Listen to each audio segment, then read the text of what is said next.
İsrailin baş naziri Netanyahu ayaq diriyib, yəni açıq şəkildə o Fələstin dövlətini qəbul etməyəcəyini bildirib. Hətta son o çıxışında da, yəni BMT Baş Assambleyasındakı çıxışında da bunu ifadə etdi.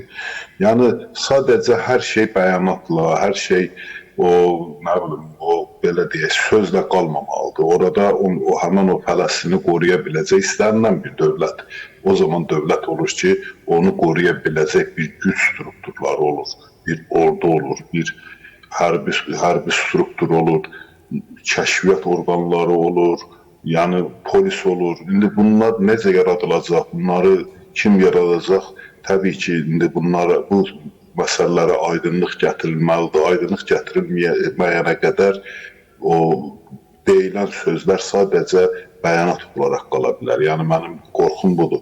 İndi bildirilir ki, o Trump'ın bir əlində bir belə deyək planı var. Onun bilirsiniz ki, Yaxın Şərq üzrə müşaviri o Vitkov dünənləri dedi ki, bəs Trump'ın yaxın, yəni belə deyək, Fələstin məsələsi ilə bağlı bir xüsusi planı vardı, amma o planın detalları açıqlanmayıb. İndi açıqlanmadıqca biz onun haqqında nəsə bir fikir söyləməyimiz biraz yanlış olar.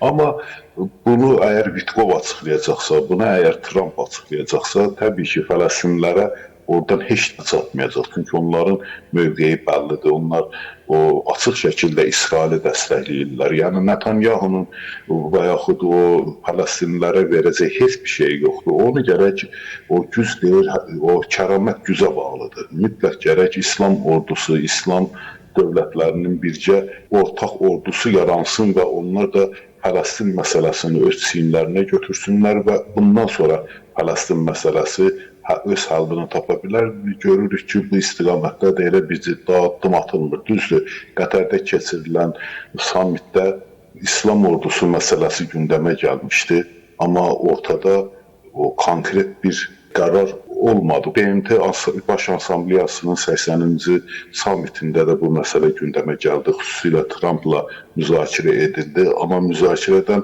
hansı nəticələr çıxdı, bu haqda da o ciddi bir fikir ortaya qoyulmuyub da. Hələ də bilinmir ki, orada nə olacaq, nə olmayacaq. Milyon yarım, 2 milyona yaxın o Fələstinli vardı. Onların harayasa köçürülməsi öngörülür. Qəzza o Misirə yaxın olduğundan onların Misirə köçürülmə ehtimalı yüksəkdir. Misir də bunu istəmir. Niyə istəmir? Çünki onlar daha radikal ərəblərdir, zaten o İsrailin o əzabını görmüş insanlardır. Bunlar Misirə gedərsə, Misirdəki siyasi daha təbii ki, Səudiyyə Ərəbistan. O digər ikisi dediyim kimi bizim bəlkə Qarabağımız qədərdir, bizim o bəlkə Naxçıvanımız qədərdir.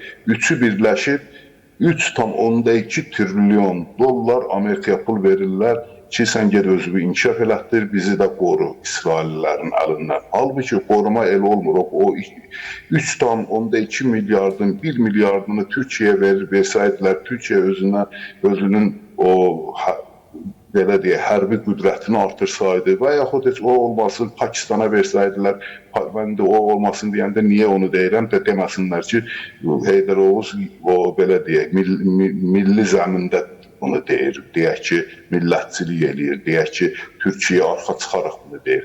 Verin Pakistana, o Pakistan ki, yəni belə deyək, nüvə gücüdür, səni istədiyin an qoruya bilər, amma sən pulu verirsən Amerikaya, Amerika prezidentinə, Amerika prezidenti çıxıb Amerikaya getməmiş səni bombalayırlar.